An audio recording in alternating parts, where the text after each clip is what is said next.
मैं अपने चैम्बर में बैठा हुआ था। एक आदमी दनदनाता हुआ अंदर घुसा।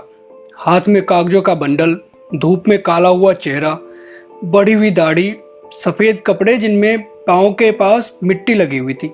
उसने आते ही कहा उसके पूरे फ्लैट पे स्टे लगाना है। बताइए क्या क्या कागज और चाहिए, क्या लगेगा खर्चा। मैंने उन्हें बैठने को कहा। रघु पानी दे इधर। मैंने आवाज लगाई। वो कुर्सी पर बैठे। उनके सारे कागजात मैंने देखे, उनसे सारी जानकारी ले ली। करीब आधा पौना घंटा गुजर गया था। मैं इन कागजों को देख लेता हूँ, आपके केस पर विचार करेंगे। आप ऐसा कीजिए बाबा, शनिवार को मिलिए मुझसे। हेलो दोस्तों, welcome back to my YouTube channel Vicky Vidrohi. आज आप लोगों के सामने एक कहानी लेके आया हूँ मैं। 4 दिन बाद वो फिर से आए, वैसे ही कपड़े, बहुत ही ज्यादा डेस्परेट लग रहे थे। अपने छोटे भाई पर गुस्सा थे बहुत। मैंने उन्हें बैठने को कहा। ऑफिस में अजीब सी खामोशी गूंज रही थी। मैंने बात की शुरुआत की। बाबा, मैंने आपके सारे पेपर्स देख लिए हैं। आप दोनों भाई, एक बहन, माँ बाप बचपन में ही गुजर गए। तुम 9वीं पास, छोटा भाई इंजीनियर, यही है ना?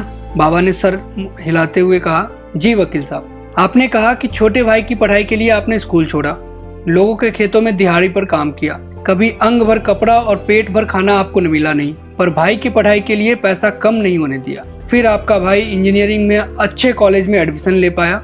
आपका दिल खुशी से भरा हुआ था। फिर आपने मरते दम तक मेहनत की। 80,000 की सालाना फीस भरने के लिए आपने रात दिन एक कर दिया। बीवी के गहने गिरवी रख के, कभी साहूकार से पैसा लेकर आपने उसकी हर जरूरत पूरी की। फिर भाई मास्टर्स के लिए हॉस्टल में रहने लगा। वो मास्टर्स पास हुआ। फिर भाई की नौकरी लगी।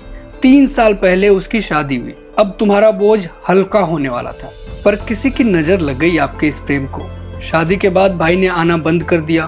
पूछा तो कहता है मैंने बीवी को वचन दिया है, घर पैसा देता नहीं। पूछा तो कहता है कर्जा सिर पे है। पिछले साल शहर में फ्लैट खरीदा। पैसे कहाँ से आए?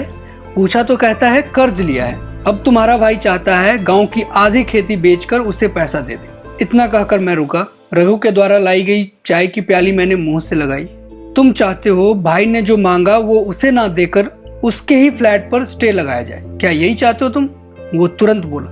हाँ। मैंने कहा हम स्टे ले सकते हैं, भाई की प्रॉपर्टी में हिस्सा भी मांग सकते हैं, पर तुमने उसके लिए जो खून पसीना एक किया है वो नहीं मिलेगा। तुमने उसके लिए जो जिंदगी खर्च की है वो भी वापस नहीं मिलेगी। मुझे लगता है इन सब चीजों के सामने उस फ्लैट की कीमत शून्य है। भाई की नीयत फिर गई, वो अपने रास्ते चला गया।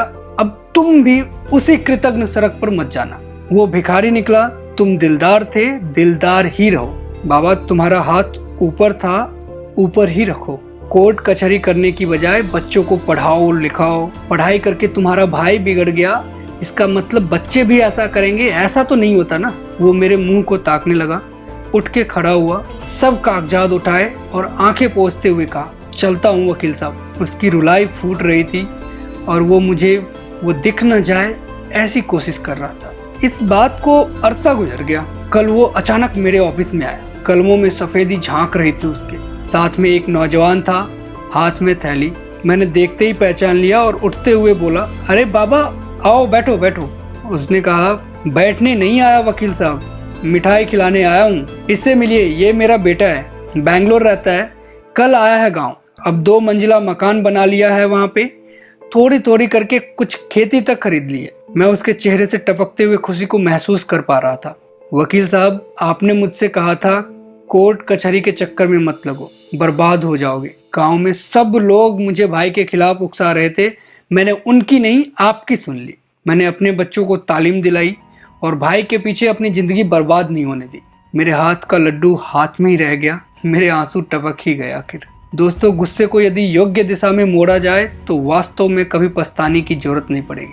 थैंक यू दोस्तों, बने रहिए, देखते रहिए चैनल विक्की विद्रोही। और हाँ, यदि अभी तक आपने चैनल को सब्सक्राइब नहीं किया है तो स्क्रीन पे दिख रहे लिंक पे क्लिक करके चैनल को सब्सक्राइब कर ले और बेल आइकन को प्रेस कर दे, ताकि आने वाले सारे वीडियोस का नोटिफिकेशन आपको इजीली मिलता रहे। तब तक के लिए गुड बाय, सब खैर, थैंक यू।